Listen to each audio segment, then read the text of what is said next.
Bom dia, boa tarde, boa noite. Mais uma vez, nós estamos aqui na missão de ser o intérprete, né, do tema de hoje aqui para nossa casa.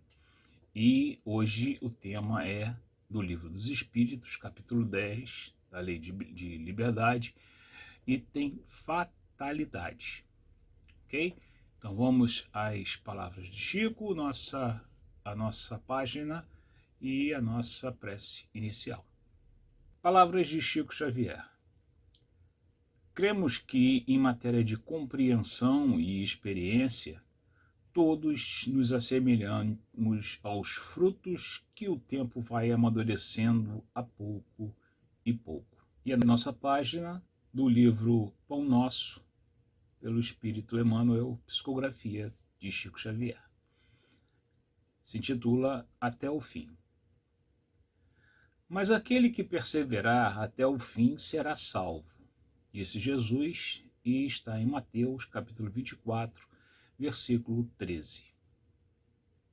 Aqui não vemos Jesus referir-se a um fim que simbolize término, e sim a finalidade, ao alvo, ao objetivo. O Evangelho será pregado aos povos para que as criaturas compreendam e alcancem os fins superiores da vida. Eis porque apenas conseguem quebrar o casulo da condição de animalidade aqueles espíritos encarnados que sabem perseverar. Quando o mestre louvou a persistência, evidenciava a tarefa árdua dos que procuram as excelências do caminho espiritual. É necessário apagar as falsas noções de favores gratuitos da divindade. Ninguém se furtará impune a percentagem de esforço que lhe cabe na obra de aperfeiçoamento próprio. As portas do céu permanecem abertas, nunca foram cerradas. Todavia, para que o homem se eleve até lá, precisa asas de amor e sabedoria. Para isto, concede o Supremo Senhor extensa cópia do material de misericórdia a todas as criaturas, conferindo, entretanto, a cada um o dever de talhá-las. Semelhante tarefa, porém, demanda enorme esforço. A fim de concluí-las, recruta-se a contribuição dos dias e das existências. Muita gente se desanima e prefere estacionar, séculos a fios, nos labirintos da inferioridade. Todavia, os bons trabalhadores sabem perseverar, até atingirem as finalidades divinas do caminho terrestre, continuando em trajetória sublime para a perfeição. Então vamos elevar nossos pensamentos ao alto, ao nosso Pai Celestial, ao nosso Mestre Jesus e agradecer pelos dias que passamos aqui na Terra, agradecer pela vida, agradecer por tudo aquilo que nos é apresentado a cada passo como experiências para a nossa vida a caminho da perfeição possível. Possamos pedir ao nosso Mestre Jesus que continue sempre a iluminar o nosso planeta, enviando os nossos irmãos da espiritualidade superior para nos orientar. Pedimos por todos aqueles que nesse momento se encontram acamados, principalmente aqueles acometidos pela doença que hoje varre o nosso planetinha azul.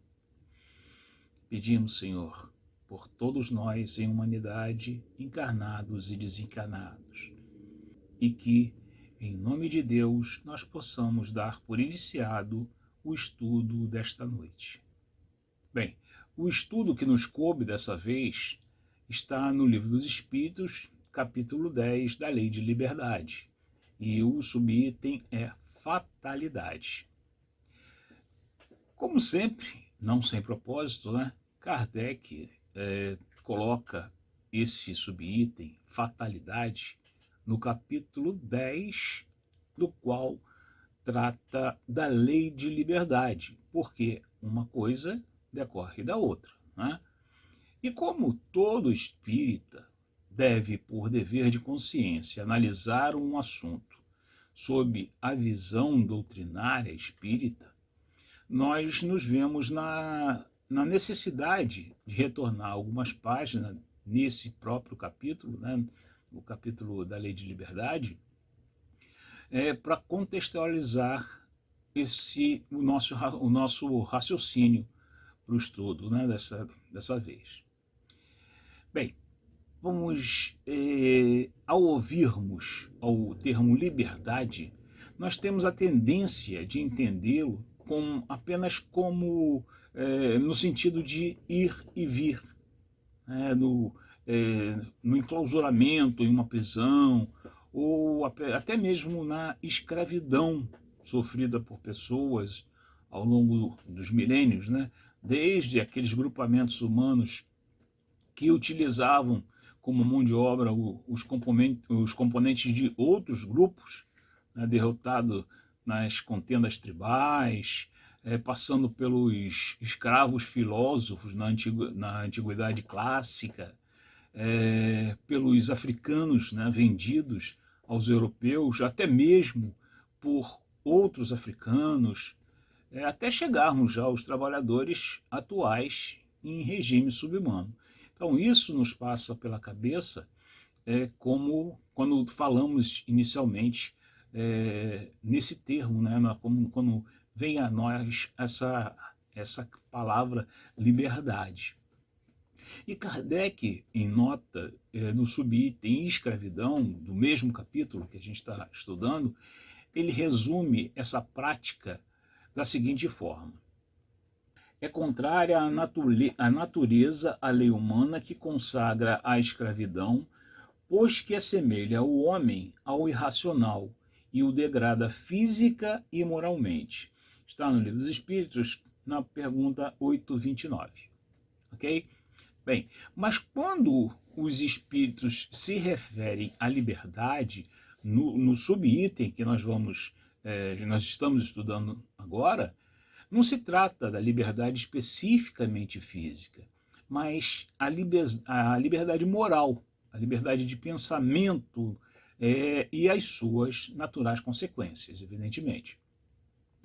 O pensamento é algo no qual o ser humano goza de ilimitada liberdade.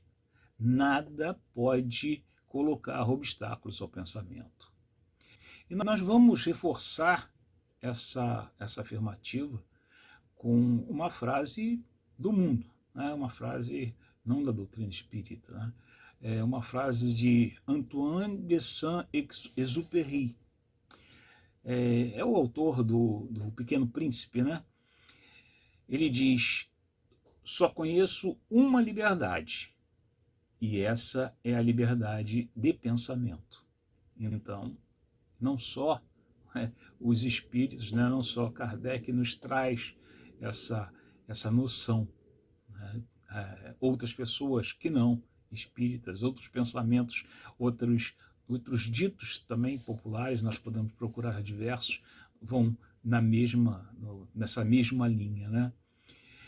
E quando Kardec questiona os espíritos na pergunta 834 do Livro dos Espíritos, aí ele vai falar a respeito do pensamento, ele questiona, né? É responsável o homem pelo seu pensamento? E para que não haja dúvida, né, que nós estamos tratando do pensamento próprio do espírito, não estamos considerando a pergunta 459 para não fugir ao estudo específico da liberdade e da responsabilidade. Qual a pergunta 469? Trabalho de casa. Dá uma olhadinha lá no Livro dos Espíritos. Vou deixar essa pegadinha para vocês, ok? Então, a essa pergunta que o Kardec faz, né, responsável o homem pelo seu pensamento, os espíritos respondem: perante Deus é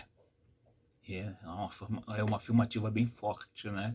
Então, nós podemos passar pela nossa vida física toda ela livre ou encarcerado fisicamente, agindo politicamente correto, sendo um cidadão respeitável na sociedade, né? Porém, diuturnamente, nós emitimos pensamentos, né? Nós podemos emitir, né? Pensamentos odiosos e, pior, eventualmente, colocando esses pensamentos em prática sem ser incomodados pela lei terrestre. Mas a condenação ou a absolvição, ela vai se dar segundo a justiça divina. E mais à frente, completando o raciocínio, que mostra a ligação efetiva da inteligência e o livre-arbítrio, claro, e o uso que o ser humano pode fazer dessa dádiva divina para pautar, né, os seus atos, os espíritos nos ensinam. Pois que tem a liberdade de pensar, tem igualmente a de obrar. Olha só. Então, pensar, Deus nos dá essa liberdade, né? Agora, tem essa contrapartida, né? Tem igualmente a de obrar. Então, isto leva a concluirmos que, assim como temos esse poder, né, ou melhor, como o poder, a liberdade, né, como um poder que nos traz direitos, principalmente o de pensar, devemos vincular a isto o dever. Né? É o dever de tentarmos manter os nossos pensamentos no bem, nas boas coisas. Enquanto, ou melhor, e quando, né, o mau pensamento aflorar nas nossas mentes, nós devemos obrar para que ele se dissipe. E, principalmente, não se transforme numa ação que possa prejudicar alguém ou a nós mesmos. Aí, nisto, consiste também a orientação de orar e vigiar. Claro, nós sabemos que o pensamento ele é criador, né? O pensamento plasma, e pode influenciar muito na responsabilidade que nós temos junto aos demais seres e junto à obra divina, né? Da qual nós fazemos parte. Todos nós, cada um de nós faz parte dessa obra divina. Porém, o tema que nos coube agora, fatalidade, ele diz muito ao próprio ser. É algo que muito remete aos acontecimentos a nível individual. Então, inicialmente, nós vamos ver lá o que o dicionário nos apresenta para esse termo. Né? Então, diz lá, fatalidade é um substantivo e nós destacamos o termo, ou a explicação, melhor dizendo, qualidade de fatal. Mas o que é fatal? Então, fatal é o adjetivo que é inevitável, ok? Então, temos a fatalidade, qualidade de fatal, e fatal é o que é inevitável. Então, observando essas definições, nós verificamos de início, né, logo que a gente vê, que elas nos levam a ver a fatalidade como algo ligado a coisas ruins, a coisas mórbidas, né, a desgraças. E no decorrer do nosso estudo, nós queremos verificar que não é assim em todos os casos. Um outro ponto que nós devemos estar cientes, principalmente focando os que assistem ao vídeo e são iniciantes da doutrina espírita, é que o espírito, ao se preparar para a reencarnação, né, para a próxima reencarnação, ele tem a oportunidade de escolher as provas e as expiações pelas quais irá passar nessa próxima vida planetária. Eles são sempre orientados por espíritos mais adiantados e essas provas ou expiações elas não se baseiam somente no que aconteceu na sua última encarnação. Ele pode derivar de algo que ocorreu numa vida física de séculos atrás, de séculos anteriores. Em alguns casos, é claro, devido a perturbações mentais ou morais nas quais esse espírito reencarnante se encontre, essa escolha ela é feita apenas pelos espíritos responsáveis pela sua reencarnação, né, sem a sua participação. Isso, dentro da doutrina, é mais um assunto, né, para um outro, né, para um outro estudo mais completo, mas é assim, realmente, que essa lei de encarnação, ela atua, né? Bom, mas voltando lá ao capítulo 2, na questão 135 de O Livro dos Espíritos, o Kardec vai perguntar aos espíritos justamente a respeito dessa questão da reencarnação, que nós citamos agora, né? Então vamos lá. Kardec pergunta: qual o objetivo da encarnação dos espíritos? E obtém como resposta: Deus lhes impõe a encarnação com o fim de fazê-los chegar à perfeição. Para uns, expiação, para outros, missão. Mas para alcançar essa perfeição, tem que sofrer todas as vicissitudes da existência corporal. Nisso é que está a expiação. Aí nós vemos que o sentido do termo sofrer nessa instrução que eles nos dão significa passar por, aprender com, passar por alguma coisa, aprender com essa coisa, e não necessariamente ser martirizado, né? O que vai depender exclusivamente de que? Das decisões de cada um.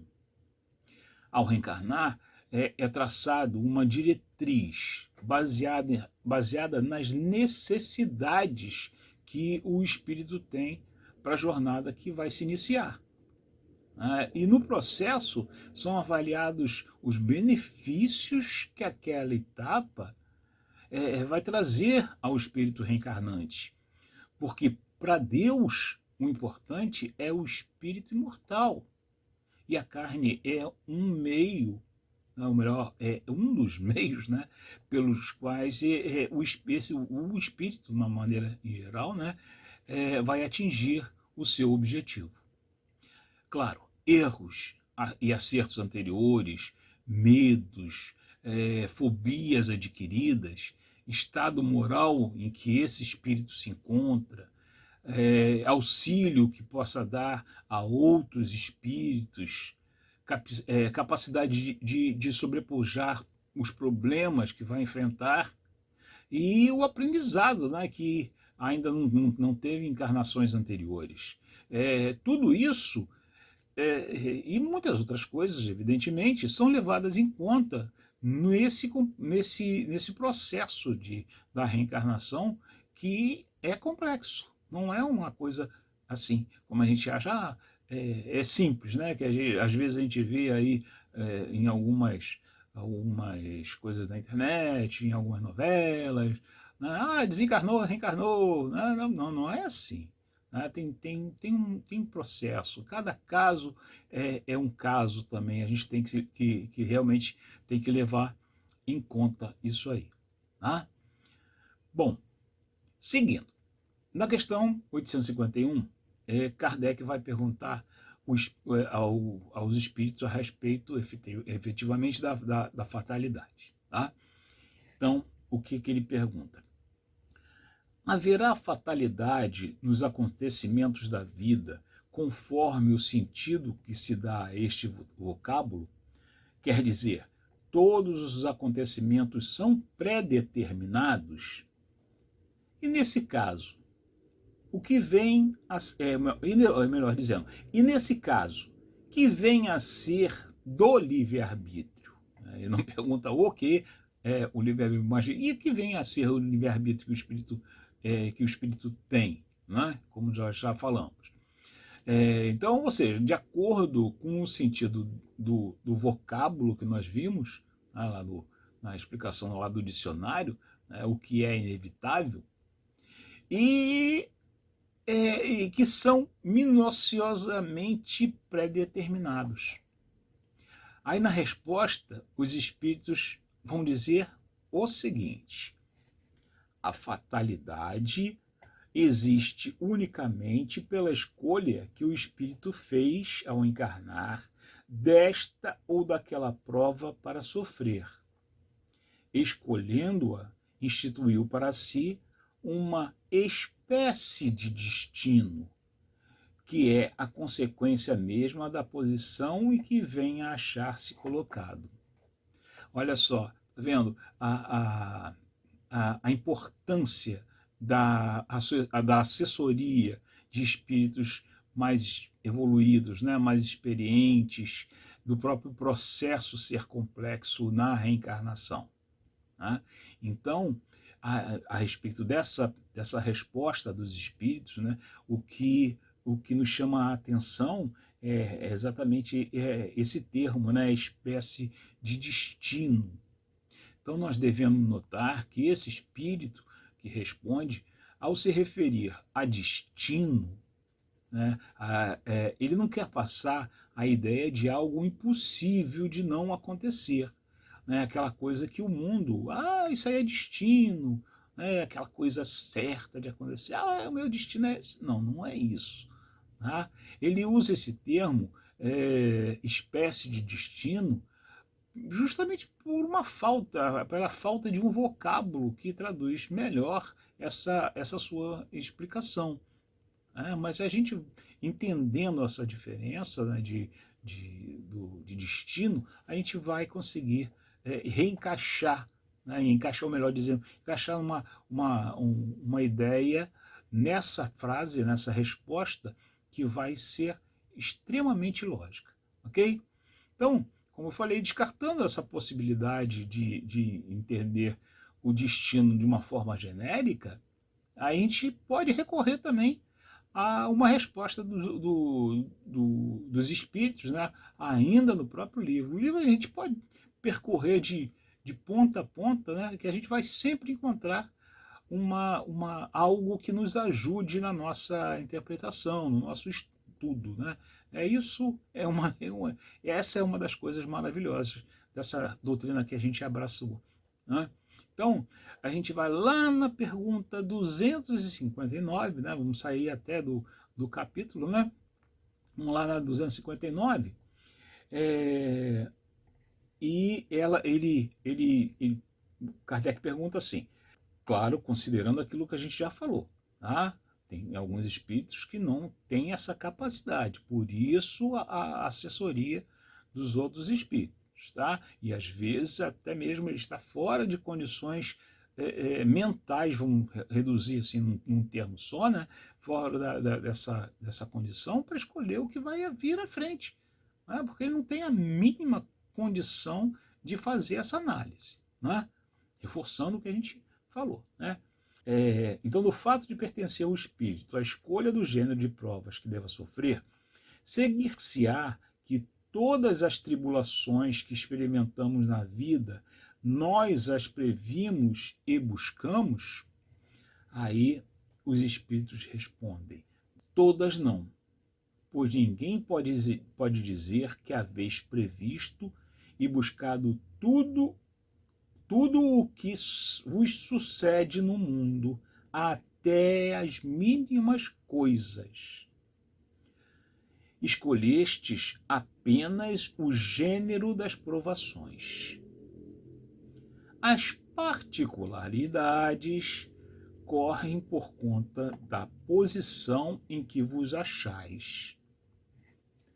São muitas vezes consequências das vossas próprias ações. Então, ao longo da nossa vida, nós podemos mudar muitos desses que ele falou, né, desses pequenos detalhes, que às vezes para a gente é até grande demais, né? Mas nunca vamos fugir daquele plano, né? Então, pode acontecer que muitas dessas coisas que podem sair um pouco da nossa rota, ele alerta, né? São consequências das vossas próprias ações. Depende muito do que a gente vai fazer, né? Para o que vem além, não é? É como um jogo, né? Jogo que há algum tempo fez muito sucesso, ainda, acredito que ainda hoje ainda tenha bastante, né? Mas é um jogo que vai depender, né? O caminho que se segue, o caminho que você vai seguir logo adiante, vai depender de uma decisão tua, do que você faz num ponto. É uma encruzilhada, né? Então a vida não deixa de ser esse jogo, não é? A gente está sempre tomando decisões e trilhando os caminhos diversos, né? Então, com essa resposta, né, que ele dá, os espíritos nos mostram que o ser humano, com essas atitudes, né, essas ações e deliberações, vai influenciar muito nesse curso da encarnação pelo qual ele passa. Um outro ponto importante que Kardec incluiu na obra, continuando a nossa análise da fatalidade, né, do termo mesmo, do item mesmo que a gente está estudando, é quanto ao tipo de prova pelas quais nós passamos na Terra, né? Então o que é colocado lá no Livro dos Espíritos, né? Fala assim: falo bem das provas físicas. Olha só, falo bem das provas físicas, pois pelo que toca às provas morais e às tentações, o espírito, conservando o livre-arbítrio quanto ao bem e ao mal, é sempre senhor de ceder ou resistir. Então, é o quê? São as nossas aquelas deliberações, né?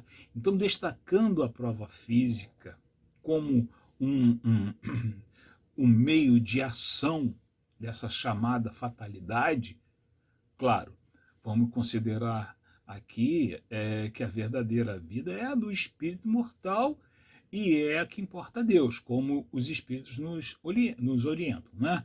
Então, nós podemos entender que a própria reencarnação já é uma coisa, usando o termo, né, já é uma coisa fatal, já é uma coisa que não tem como fugir, né? Enquanto o espírito precisar dela para avançar no caminho evolutivo, né? Um dia, claro, né?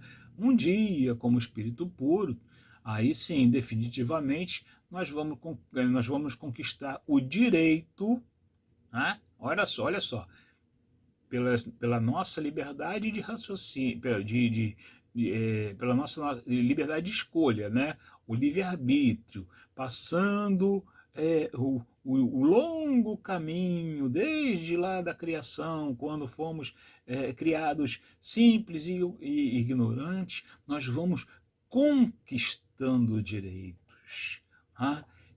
Nada nos é dado de graça, né? Como na vida, né? No dia a dia também acontece, né?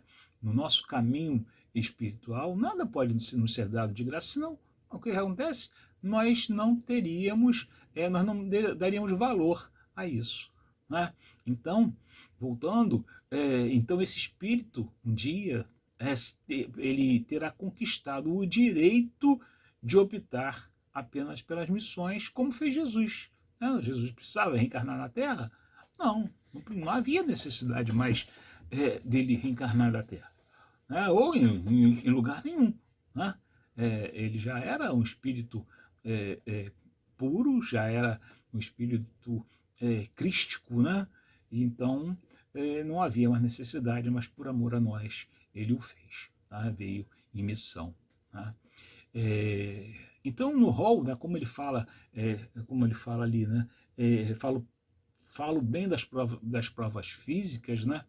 Nós podemos incluir no quê? No rol do que é fisicamente necessário durante o caminho da etapa reencarnatória.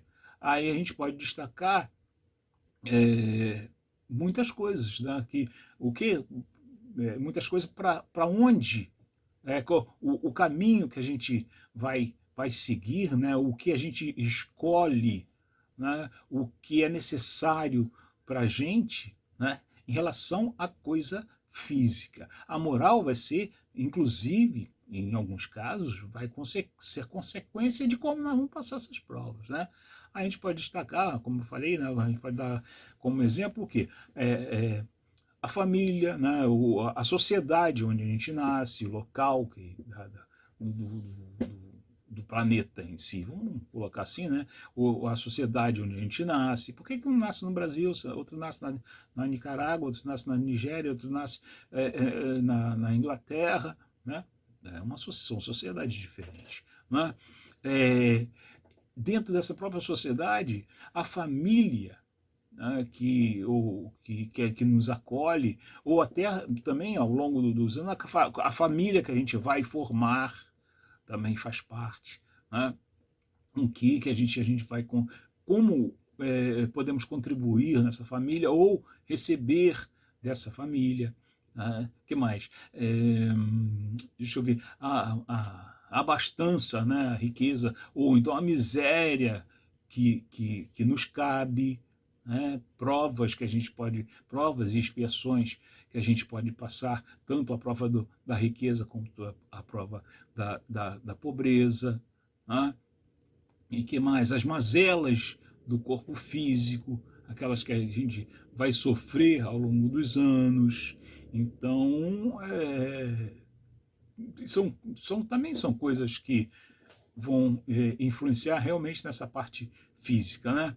E finalmente vamos ver, o momento que a gente vai retornar à pátria espiritual, né? Que também vai ficar decidido, né? Vai ficar, olha, vai acontecer isso assim, assim, pai, e aqui, ó, nesse momento você vai voltar para a pátria espiritual, né? Aí esse sim, né, efetivamente é classificado pelos espíritos que perguntam a Kardec como fatal. Tá? Aí o que eles respondem, né? O que é? Kardec pergunta, é fatal. O que eles vão responder? Aí eles respondem assim, ó, fatal no verdadeiro sentido da palavra, só o instante da morte o é. Chegado este momento, de uma forma ou de outra, tá? De uma forma ou de outra, a ele não podeis furtar-vos. Ou seja, vamos colocar assim, ali no momento do desencarne, esse momento é fatal. Tá? Mas vamos a isso. Bem, a gente tem prova disso, que é só quando a gente vai ter que realmente desencarnar. A gente pode colocar, né, vamos dar algumas provas, alguns exemplos, né, de fatos que a gente poderia colocar aqui para ilustrar.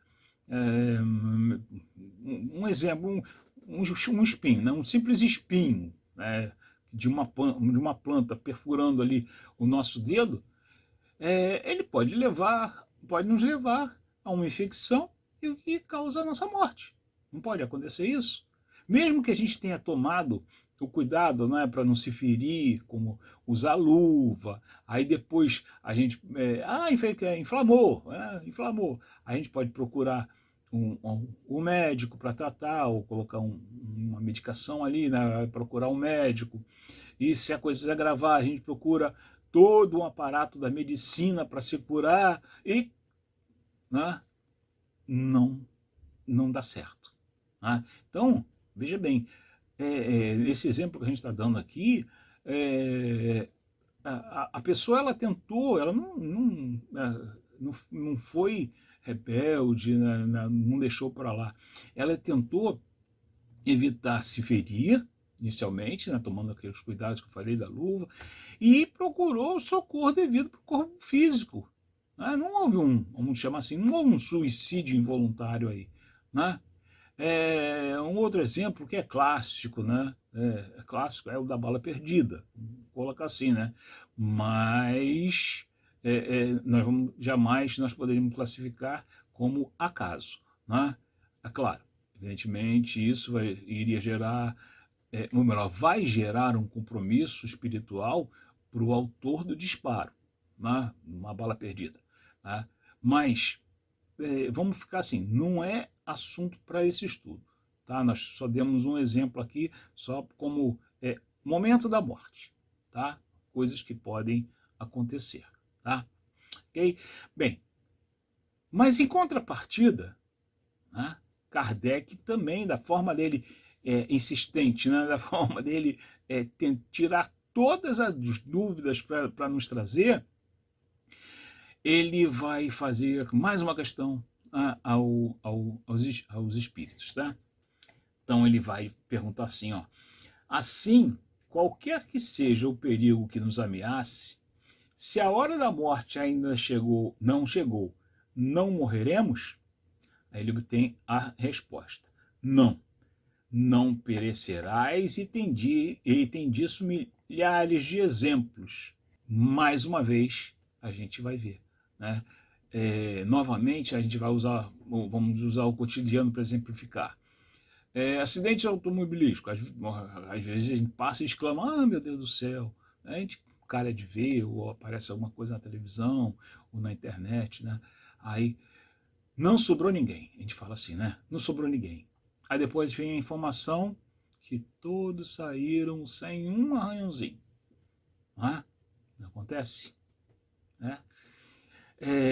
Nós abrimos aqui, vamos abrir aqui um parênteses também, da mesma forma que a gente colocou aquela questão da bala perdida, a gente vai abrir aqui um parênteses para lembrar a situação do suicídio, né, que é uma coisa totalmente atípica, tá, e fora do foco de análise do que nós estamos estudando agora.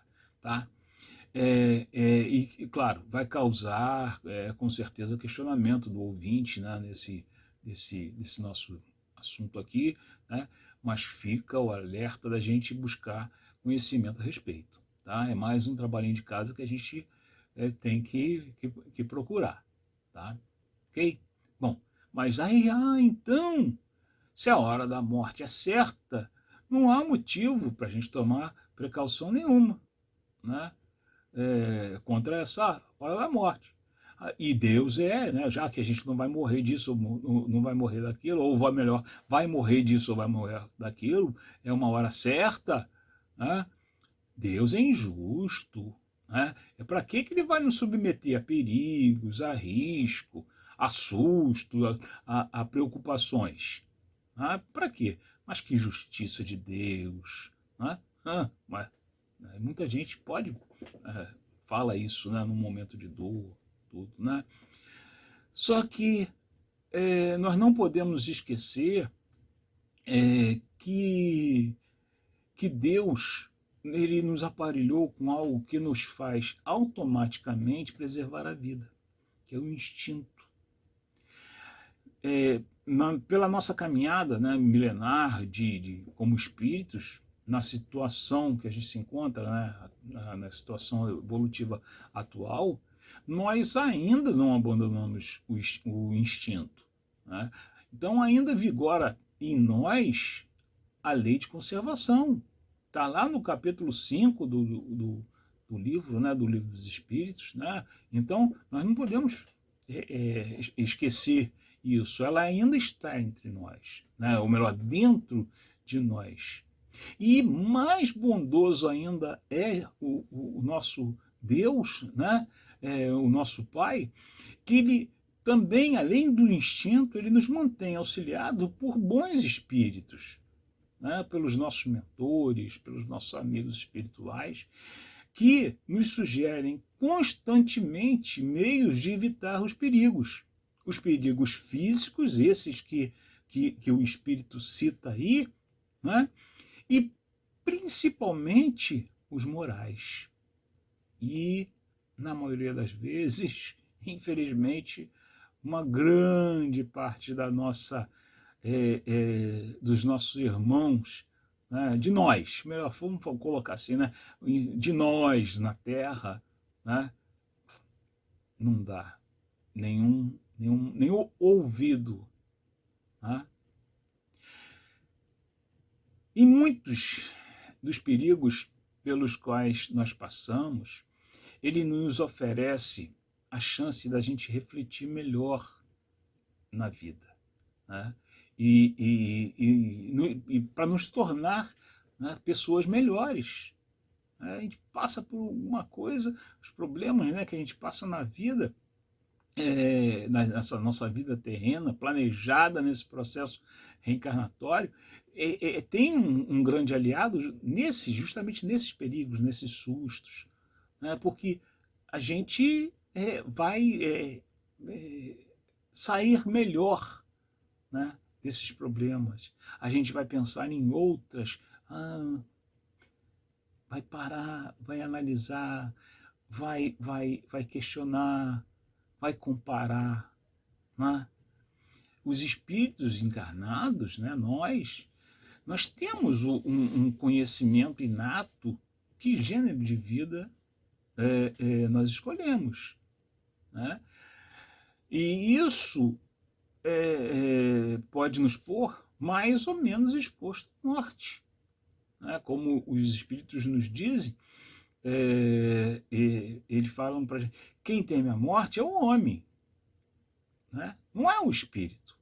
Né? Então é a carne, né? É nós enquanto alma, né? Enquanto estamos nesse corpo, enquanto nós damos muito mais valor a esse corpo do que a nossa imortalidade. Então quem teme a morte é o homem, não é o espírito. Tá?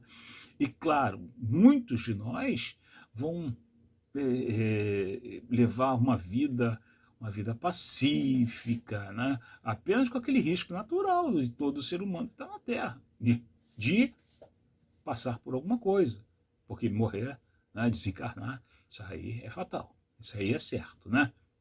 Mas também existem aqueles, né, como nós falamos, essa questão da escolha, essa questão do que a gente sente, né, que escolhem uma profissão de risco, né, de risco em benefício de uma sociedade. Não só, às vezes não é só de um grupo, mas de toda uma sociedade. Né? A gente pode pensar exemplos aí de policiais, bombeiros, agentes expostos a resíduos tóxicos, e a gente pode até assim, pensar que particularmente nesses dias atuais, né, dos dias de pandemia, né, os profissionais de saúde, né, que intuitivamente eles sabem, dentro, como nós falamos anteriormente, está dentro da gente, né, que nós temos uma proteção. Essa proteção é dirigida a nós, principalmente a essas pessoas que fazem essas escolhas também, mas também tem conhecimento da morte que eles podem ter. Né? Cada um deles. Né? O policial pode ser alvejado por um tiro, o bombeiro pode morrer queimado no fogo, a pessoa o gari ali pode mexer-se, perfurar, né? Se machucar, né? Ali naquela coisa suja, né? Então, mesmo tendo, claro, as pessoas que estão falando da pandemia, as pessoas que estão aí, os profissionais de saúde, podem pegar a doença, como aconteceu em muitas pessoas que a gente conhece, né? Infelizmente aconteceu, né? Mas isso não quer dizer, né, que essas pessoas não podem, todos esses grupos que a gente deu como exemplo aqui, não pode esquecer que tem que tomar o devido cuidado nas suas profissões. Né? Nós mesmos, nós temos que tomar os cuidados necessários. Né? Hoje em dia, né, é usar máscara, manter o afastamento, tomar vacina, se precaver também, né, todas as formas, né, se precaver antecipadamente, todas, independente do raciocínio, da linha de raciocínio, vamos fazer de tudo. Vamos fazer de tudo para a gente não ter não estar sujeito a esse problema. Tem que tentar de tudo, realmente, né? É lei de conservação aí, né? E faz parte das escolhas que são apresentadas a nós anteriormente, né? Aí alguns de nós até poderiam alegar, né? Mas mesmo tomando todos os cuidados, muitos estão morrendo, em relação até à pandemia, né? Muitos estão morrendo. Aí a resposta a essa dúvida, né, ou incredulidade na providência divina, continua sendo: são provas que escolhemos. Né? São provas que escolheram. Mas obrar ou orar e vigiar é indispensável. Né? É indispensável. Tá? Vamos aproveitar que ele falou, né, essa questão da pandemia. Né? É certo que muitas pessoas que nenhum cuidado têm tomado, elas não irão passar pelo dissabor da doença, por uma questão de planejamento. Né? Enquanto outros, apesar desses cuidados que a gente falou, né, eles estão desencarnando em grande número. Deveriam desencarnar por essa doença especificamente? Não necessariamente. Como a gente está vendo que nada é fatal, né? Tem os seus caminhos, fatal só a morte, né? Como os espíritos bem colocam. Né? E não é por sermos espíritas que nós vamos deixar de sofrer as nossas dores morais, né? Que nós vamos deixar de chorar nossos entes queridos, né? Não, de maneira nenhuma. O que nós não podemos é nos deixar levar pela irracionalidade da blasfêmia ou pela falta de confiança na providência. Né? Vamos deixar aqui um questionamento, né, para a gente avaliar essa nossa confiança na bondade de Deus. O que nos traz maiores alentos? Vamos deixar essa pergunta aqui no ar também, né? Como mais um trabalho de casa, né? O que nos traz maiores alentos? Presenciando esse desencarne de milhões de irmãos já endividados no planeta. Um confronto bélico mundial, onde os irmãos se matam, ou uma pandemia onde as nações podem se unir, né, tem essa oportunidade, as pessoas se unem para encontrar a cura de uma doença. Então, são coisas que a gente tem que parar para pensar. É a providência divina trabalhando. Então, se num caso bélico, quantos compromissos poderiam vir a acontecer? Quantos novos compromissos poderiam vir a acontecer? Então, a ordenação divina, ela é sábia, é bondosa e é justa. E nesse período de transição planetária, nós presenciamos um momento que muitos de nós não gostaríamos de testemunhar. Né? Nós sabemos que muitos espíritos, no planejamento divino para a evolução da Terra, eles já estão entre nós como orientadores de um último momento aquelas pessoas que ainda se colocam na dúvida. Mas também é certo que milhares retornaram ao plano físico, né, e muitos outros ainda hão de retornar, que possuem dívidas imensas e a alma endurecida. Muitos ainda. Né? Esta é a sua última chance para se guiar pela promessa de Jesus que os mansos herdarão a terra, mas que a lei deve ser cumprida e haverá, com certeza, aqueles que não atenderem a esse chamado, haverá os que serão lançados onde haverá o ranger de dentes. Tá? Não é o inferno, não. É vamos mais um trabalho de casa, né? É a questão de nós, daqueles que não conseguirem evoluir com o planeta, né? Com certeza serão deslocados para continuar a prova num planeta semelhante à Terra, enquanto mundo de provas e expiações. Ah, mas também é trabalho de casa. É tema para outro estudo. Bem, algumas pessoas, então elas poderiam dizer, mas então isso é destino na acepção da palavra, já que temos o exato momento para morrer. Não, não é assim. Quando o Espírito nos apresenta o termo fatal, ele significa o que é inevitável. E a nossa passagem pela Terra, como o dito popular, ele vai dizer, inevitável só a morte. E como dissemos anteriormente, os Espíritos também nos ensinam, não criais, entretanto, o que tudo sucede esteja escrito, como costumam dizer.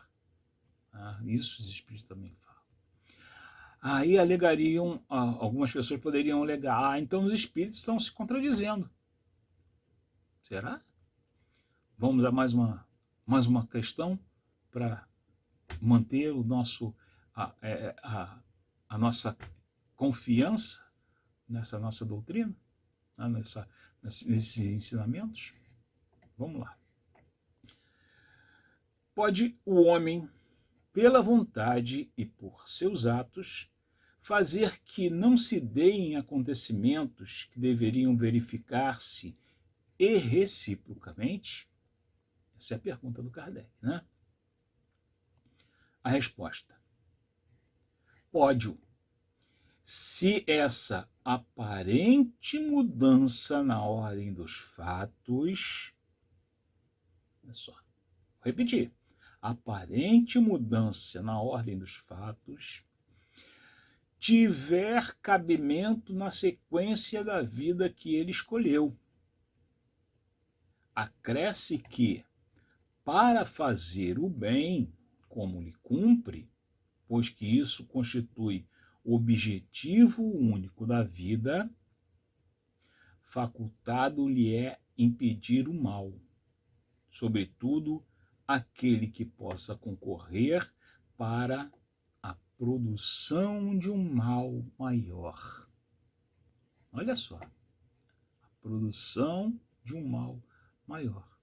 Então nós vemos que em nenhum momento os espíritos dizem que não ocorrerá morte, ou que a prova ou a expiação planejada para o reencarnado vai deixar de acontecer, pois que isso vai fugir, né, isso foge ao propósito da reencarnação.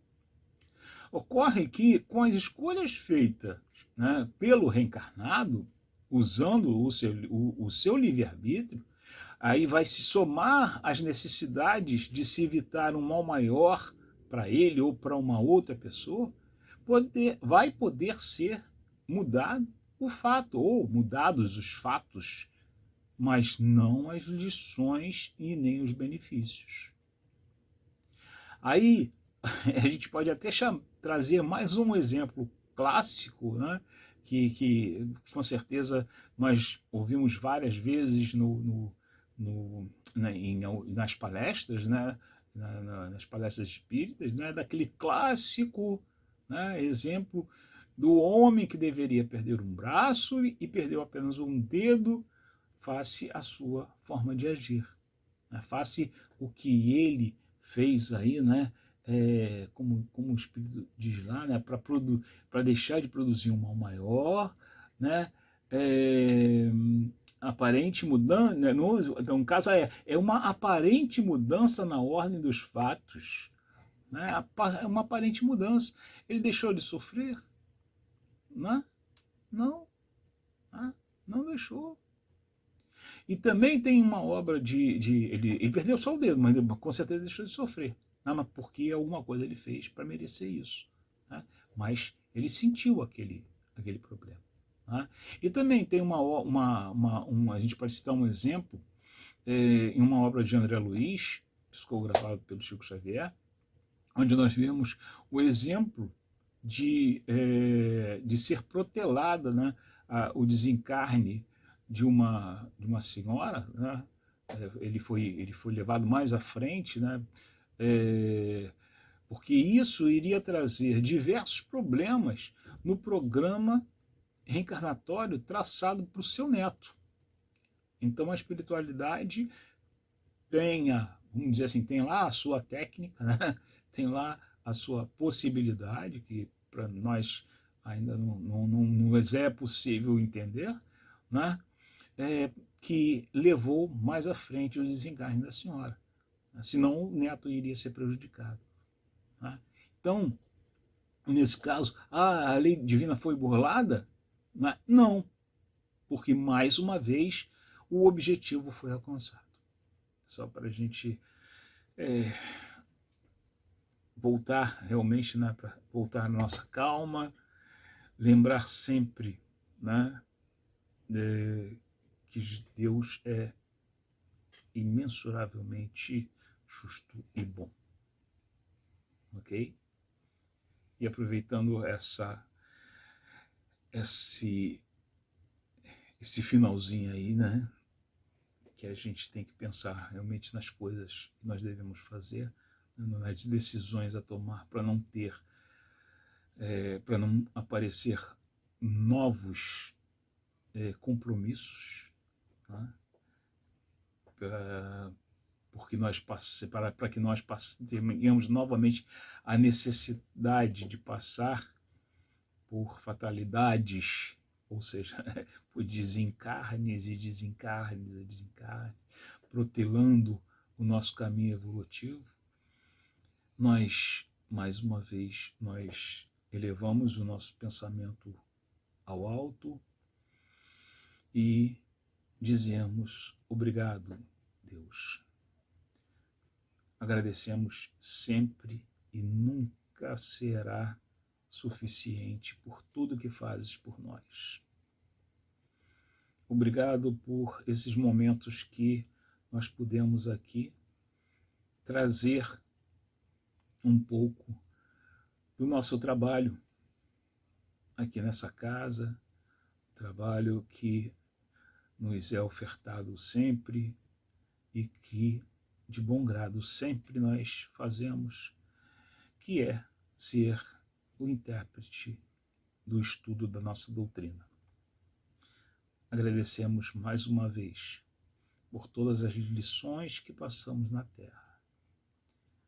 Agradecemos, Senhor, até mesmo por essas grandes catástrofes que passam por nós, desde o momento em que nós possamos tirar delas,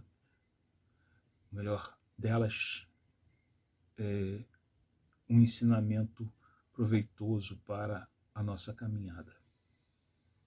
Obrigado, Senhor. Pedimos apenas que nos despeça em paz e que, em Teu nome, em nome dos mentores dessa casa, em nome de nosso mentor, de nosso Chico Xavier, em nome de nosso Mestre Jesus, possamos dar por encerrado o estudo desta noite. E lembremos sempre, irmãos, espíritas, amai-vos, espíritas, instruí-vos.